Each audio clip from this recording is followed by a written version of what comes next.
안녕하세요. 구대순손입니다. 어느새 2022년도 끝을 향해 달려가고 있네요. 다들 목표한 일들 잘 이루셨나요? 저는 완전 만족스럽진 않았지만 많은 변화가 있었던 한 해였던 것 같습니다. 그 변화 중 하나가 제가 유튜브를 시작한 일인데요. 사실 저는 사진을 찍는 것도 극도로 싫어하는데 얼굴을 노출해서 유튜브를 시작한다는 게 진짜 힘든 일이었거든요. 그래도 마음을 편하게 먹고 죽이 되던 밥이 되던 한 달에 영상 하나씩이라도 올려보자라는 마음으로 시작하게 되었고, 지금 와서 생각해보면은 참 잘한 일이라고 생각이 듭니다. 그래서 어느새 구독자가 벌써 1300명을 바라보고 있는데요. 영상도 많이 없고 퀄리티도 낮지만 그래도 시청해주신 여러분 덕분에 이렇게 구독자가 계속 늘어날 수 있게 되어서 다시 한번 감사하다는 말씀 드립니다. 감사합니다. 오늘은 저 자신에 대해서 한번 얘기해 볼까 해요. 저에 대해서 궁금해 하시는 분들이 있을까 싶어서 저 자신에 대한 이야기는 남겼던 적이 없는데요. 제가 어떤 삶을 살았고 어떻게 사업을 시작했고 제가 어떤 목표를 가지고 있는지 공유해보는 영상 하나쯤은 있으면 좋을 것 같아서 오늘 이렇게 영상을 찍게 되었습니다. 그래서 오늘은 조금은 잡다할 수도 있는 저에 대한 얘기를 조금 해볼 거예요. 저는 지극히 평범한 직장인이었습니다. 좋은 학교를 나온 것도 아니고 딱히 잘하는 거나 하고 싶었던 일이 있었던 것도 아니었어요. 그래서 그냥 물 흐르듯 살았거든요. 한 번도 물이 흐르는 방향을 거슬러 오르려고 노력하지 않았던 사람이었던 것 같아요. 그래도 정말 좋아하는 일이 하나 있었는데 그게 바로 여행이었어요.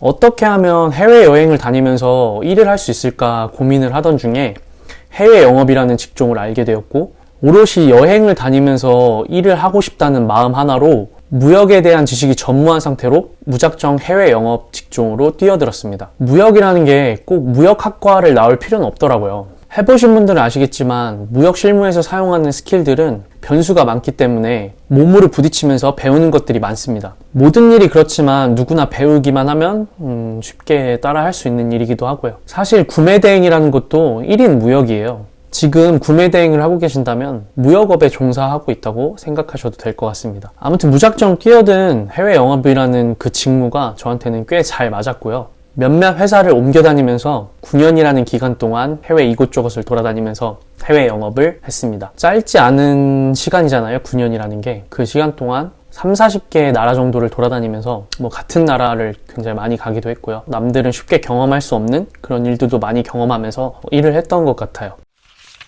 2017년부터 2020년까지는 네덜란드에서 주재원 생활을 했습니다. 사업을 시작하기 바로 전에 다녔던 회사가 네덜란드에 지사가 있었거든요. 제가 그 회사를 2014년도에 입사를 했는데 2015년부터 그쪽 법인장한테 네덜란드에서 일할 것을 제안을 받았는데 그때는 제 상황이 여의치가 않아서 갈 수가 없었고요. 2017년도에 처음으로 네덜란드라는 나라에 발을 딛게 됩니다. 가기 전에 고민을 진짜 많이 했었는데 해외에 나가서 일을 할 수 있는 경험이 얼마나 되겠어요. 그리고 왜 사람들이 갖는 유럽에 대한 로망 같은 거 있잖아요.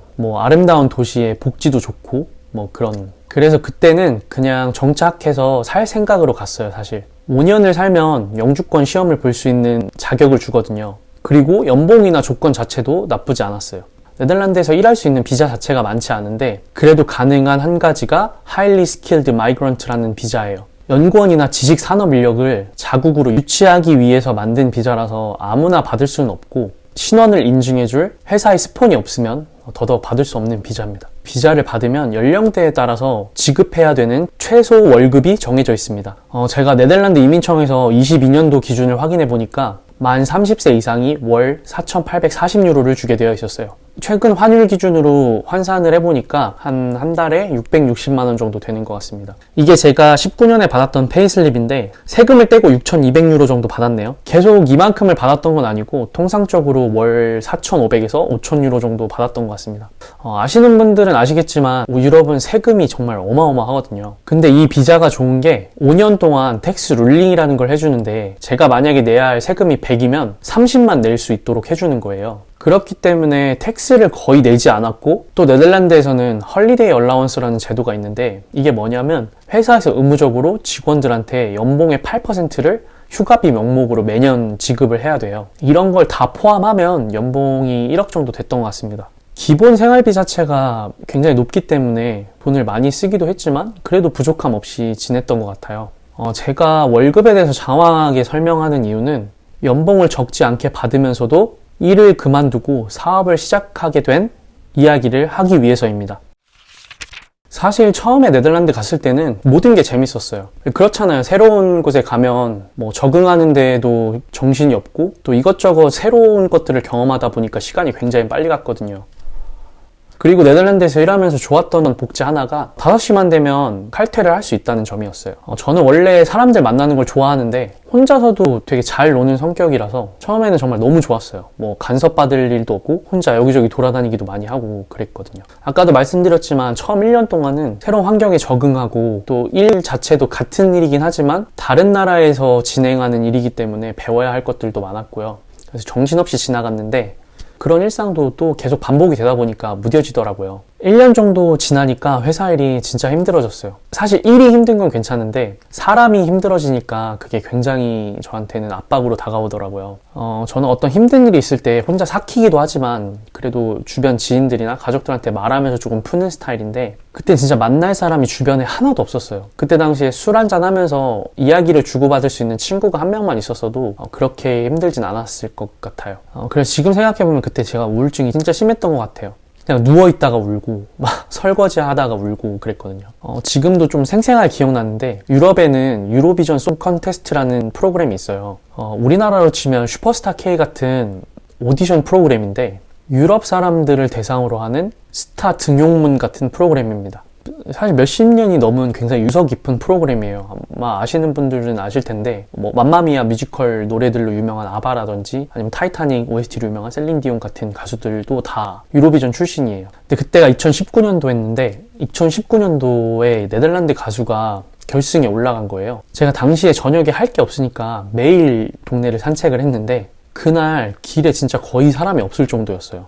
다들 집에서 아니면 펍에서 그 프로그램을 보고 있더라고요. 그래서 그냥 별 생각 없이 동네를 걷고 있는데 갑자기 온 동네에서 와 하는 함성 소리가 들리는 거예요. 그때 이제 결승에 올라갔던 그 네덜란드 가수가 우승을 한 거죠. 저는 그 순간 어떤 걸 느꼈냐면 제가 어떤 다른 나라에 와 있는 게 아니라 다른 행성에 저 혼자만 있는 느낌이었어요. 그냥 아무도 없고 그냥 저만 있는 그런 세상이요. 그때 저는 저를 계속 깎아먹으면서 생활했던 것 같아요. 우울이 심해져서 그런지 제가 재밌다고 생각했던 무역일도 재미가 없고 회사 일에 대한 매너리즘도 되게 심해져서 어떤 날은 진짜 아무 일도 안 하고 그냥 멍하니 모니터만 바라보고 퇴근했던 날도 있거든요. 그냥 뭔가 사는 것 자체가 아무런 의미도 없고 재미도 없었던 것 같아요. 그때는 외로움이나 일에 대한 매너리즘 외에도 복합적인 이유들이 많았지만 제가 한국으로 돌아오게 된 크리티컬한 이유는 제가 허리를 심하게 다쳐서였어요. 한국으로 돌아와서는 사실 직장으로 다시 돌아가고 싶진 않았어요. 그 전에 다니던 직장에서도 본사로 복귀하라고 얘기를 했었는데 별로 가고 싶지 않았고 저는 이상하게 어렸을 때부터 계속 혼자 사업을 해보고 싶다는 생각을 했었거든요. 제가 어떤 뭐 특별한 능력이 있거나 주변에 뭐 사업을 하시는 분들이 있었던 것도 아닌데 계속 마음 한켠에는 뭐 내가 이제 어떤 일을 해보고 싶다라는 그 열망 같은 게 있었어요. 그게 아마 제가 군대에 있을 때 기업 총수들이 쓴 자서전이라든지 아니면 자전적 이야기들을 좀 많이 읽었었는데 그게 좀 영향이 있었지 않았나 싶습니다. 그래서 이제 사업을 해야겠다고 마음을 먹고 뭘 해야 할까 생각을 하는데 제가 딱히 할 수 있는 일이 없는 거예요. 제가 할 수 있는 일에 대한 걸 쭉 써봤는데 그나마 써먹을 수 있는 게 이제 무역을 했던 거 아니면 이제 영어를 할 수 있다는 점 그런 거밖에 없더라고요. 그래서 그냥 이제 무역 일을 무작정 시작하기로 했어요. 뭘 해야 될지 정하지도 않고 그냥 2021년 1월 1일에 사업자 등록을 해버립니다. 뭐 사업자 등록하는 게 어려운 건 아니지만 그냥 무식하면 용감하다고 그냥 냈어요. 제가 2021년 1월 14일에 한국에 도착했는데 아까 말씀드렸듯이 그 다친 허리가 좀 되게 심하게 아팠어서 그 이후로 6개월 동안 낫질 않았어요. 저도 참 미련한 게 그냥 수술을 했으면 되는데 이 허리라는 게 한번 건드리면 나중에는 손 쓸 수가 없게 된다고 하더라고요. 그래서 어떻게든 좀 수술 안 하고 버틸 수 있는 방법을 찾다 보니까 그냥 자연 치유가 되도록 그렇게 유지를 했었는데 몇 개월 동안 진짜 허리도 펴지지도 않고 통증도 진짜 심했어요. 사업은 하겠다고 한국에 와서 있는데 아무것도 못하고 그냥 누워만 있으니까 정말 미치겠더라고요. 그래도 이제 7월쯤 되니까 통증도 많이 잡히고 일상생활 할 정도로 이제 회복이 됐어요. 이제 몸은 회복됐다고는 하지만 제가 이제 뭘 어떻게 시작해야 될지 모르겠는 거예요. 9년 동안 무역을 했다고는 하지만 어느 정도 다 세팅이 되어 있는 상태에서 회사가 가진 인프라를 이용해서 영업만 했던 거라서 사실 사업이랑은 완전 달랐던 거죠. 사업은 A부터 Z까지 저 혼자 다 만들어내야 되는 거기 때문에 그런 생각 자체를 안 해봤어서 처음에는 굉장히 어려웠어요. 시스템을 잡는 게. 그래서 작년에는 그냥 무작정 제조업체들 찾아다니면서 물건 소싱하러만 다녔던 것 같아요. 뭐 방습제, 암벽 등반 홀더, 뭐 툴벨트, 테니스 스트링, 마스킹 테이프, 뭐 별의별 걸 아무튼 다 소싱하러 진짜 전국을 돌아다녔는데, 이 무역 일을 해보신 분들은 아시겠지만 이 수출이라는 게 오더를 메이드 하는데 굉장히 오랜 시간이 걸려요. 이제 초기에 제조업체를 발굴해서 가격이라든지 아니면 뭐 샘플 관련된 거에 대해서 다 협의를 하고 바이어를 발굴을 해서 메일을 보내고 메일에 답변이 오면은 샘플을 보내서 바이어가 샘플 테스트를 하고 또 가격 조율을 더 한다거나 하면 또 제조업체랑 바이어 사이에서 가격을 조율을 하고 그리고 이제 소량이라도 가오더를 바이어가 하면 그걸 보내주고서는 이제 진짜 오더들이 시작이 되는 건데 이 과정 자체가 굉장히 길어요. 지금 말로 해서 되게 짧은 것처럼 느껴지지만 굉장히 단순한 프로세스인데 이 기간이 굉장히 길단 말이에요. 이 오더 바로 직전에 어떤 상황들로 인해서 어그러지는 경우들도 진짜 허다하고 그렇거든요. 그러니까 버는 돈 없이 계속 벌어놨던 걸 까먹기만 하니까 마음이 되게 초조해지더라고요. 그래서 이래서는 안 되겠다. 조금 더 빨리 현금 흐름을 만들어낼 수 있는 사업을 다른 걸 해야겠다라는 생각이 들어서 이것저것 찾아보다가 알게 된 게 구매 대행이었고 올해 4월에 더떴고 천안지점 6기 주말반으로 캡틴 나나님한테 수업을 듣게 됩니다. 제가 지금 하고 있는 일들에 대해서 말씀드려보면 한 가지는 수출 오퍼 일을 하고 있습니다. 수출 오퍼라는 건 제조업체와 계약을 맺어서 제가 해외에 대신 영업을 해주는 거죠. 영업을 해주고 거래를 성사시키면 인보이스 금액의 일정 부분을 커미션으로 가져가는 일입니다. 제가 중간에 조율만 해주면 되고 입금 자체도 제조업체로 바로 송금되기 때문에 리스크가 거의 없는 일이지만 좋은 제조업체를 찾아서 오퍼 계약을 성사시킨다는 것 자체가 쉬운 일이 아니에요. 저는 어떻게 보면 운이 좋았고 아시는 대표님께서 먼저 제안을 해주셔서 진행하게 되었습니다. 그리고 또 한 가지는 구매 대행 일이에요. 올해 4월부터 더떴고 천안지점에서 수업을 듣고 지금까지 구매 대행 일을 계속 해오고 있습니다. 중간에 서파르타 수업도 들었고 완전 만족할 만큼은 아니지만 매출도 많이 늘어난 상태입니다. 지금 대량 프로그램은 아예 돌리지 않고 있고 오직 수동 등록과 주문 처리만 하고 있는 중입니다. 마지막으로 11월부터는 물건을 사입해서 쿠팡 그로스로 판매를 시작하고 있습니다. 캡틴 나나님께서 쿠팡 그로스 수업을 시작하셨는데 베타 테스터로 선출돼서 먼저 강의를 들었습니다. 캡틴 나나님은 사입 쪽으로 굉장히 특화되신 분이에요. 지금도 로켓이나 그로스를 하고 계시고 사입으로 굉장히 잘 판매를 하고 계신데 그렇기 때문에 소싱법이라든지 판매 방법 그리고 광고를 좀 더 효율적으로 돌리는 방법에 대해서 굉장히 디테일하게 알려주셔서 진짜 유익한 수업이었습니다. 지금 수업이 끝난 지 한 2주 정도 됐는데 다른 대표님들보다 제가 좀 물건 입고가 늦었음에도 불구하고 1차로 입고됐던 제품들은 거의 다 판매가 됐고요. 지금 거의 3차까지 입고를 시켰습니다. 물건 파는 건 진짜 그냥 알려준 방법대로 하면 잘 팔리거든요.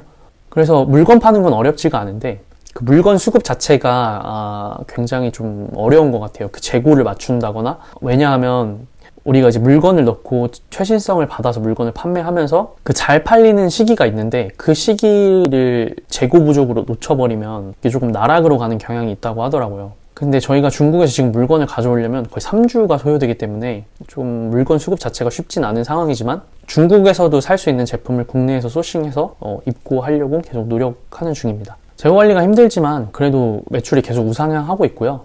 이런 식으로 제품을 계속 발견하면서 입고시켜보면 크게 매출이 늘 거라는 확신이 있습니다. 1기는 천안지점에서 수업을 들으신 분들만 뽑았었는데 지금 이제 2기가 이번 달부터 시작하거든요. 2기부터는 관심 있으신 분들을 다 뽑는다고 하시니까 사입에 관심이 있으신 분들은 수업을 들으시면 정말 많은 도움이 될 거예요. 내년에는 사실 유튜브에 조금 더 집중을 하고 싶은데 컨텐츠를 생각하고 만들어내는 게 정말 쉬운 일이 아니더라고요. 누나랑 같이 찍었던 컨텐츠도 서로가 바빠지다 보니까 촬영하는 게 진짜 쉽지가 않더라고요. 서로 시간을 맞춰서 시간을 내야 하니까. 그래도 내년에는 지금보다는 조금 더 자주 영상을 올려서 조금 더 판매에 도움이 되는 정보들을 드릴까 생각하고 있습니다. 만약에 좋은 컨텐츠 아이디어가 있으면 댓글로 남겨주시면 좋을 것 같아요. 그리고 2023년에는 제 제품을 브랜딩해서 좀 판매를 해보려고 하는데 제가 지금 거래하고 있는 그 제조업체에서 제조한 상품이 키워드도 되게 좋고 틈새도 많은 시장이거든요. 올해는 좀 판매하는 방법을 배우는 한 해였다면 내년에는 판매 그 자체에 좀 더 힘을 줘서 매출을 늘리는 시기로 만들고 싶습니다. 여기서 얻어지는 이제 정보나 스킬들도 유튜브로 공유해 보도록 하겠습니다. 사실 제가 이제 궁극적으로 하고 싶은 일은 무역 상사를 만드는 일이에요. 원래 제가 처음에 사업을 시작했을 때도 무역 상사를 만들고 싶었고요. 자본주의의 본질은 싸게 사서 비싸게 파는 건데 그 대상을 국내에만 국한시킬 게 아니라 좀 해외로 넓혀서 좋은 제품들을 해외에 많이 팔거나 아니면 좋은 제품들을 사갖고 들여와서 국내에 팔 수 있도록 하려고 합니다. 아직까지는 제가 사업에 대한 이제 명분이나 철학이 이렇게 뚜렷하지 않은데 계속 공부를 하고 실행하면서 그냥 단순한 판매가 아니라 조금이나마 사회에 도움이 되면서 돈을 벌 수 있는 그런 일을 찾아내고 싶습니다. 저는 근면성실한 사람이지만 사실 부지런한 사람은 아닌 것 같아요. 그리고 어떤 한 가지를 시작하면 꾸준히 하지만 또 한편으로는 반복되는 일을 굉장히 금방 실증내거든요.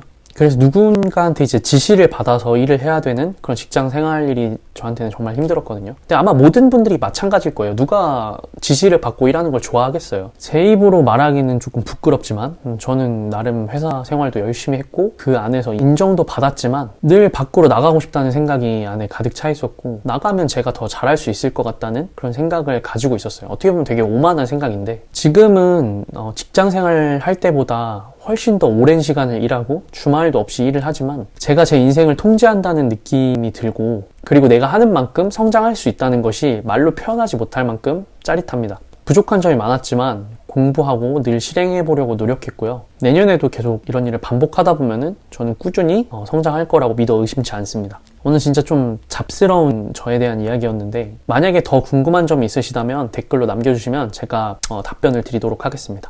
저는 내년에도 화이팅 할 거고요. 제가 배우는 것들을 같이 공유할 수 있도록 더 노력하도록 하겠습니다. 그럼 긴 영상 시청해 주셔서 감사하고요. 오늘도 좋은 하루 되시기 바라겠습니다. 감사합니다.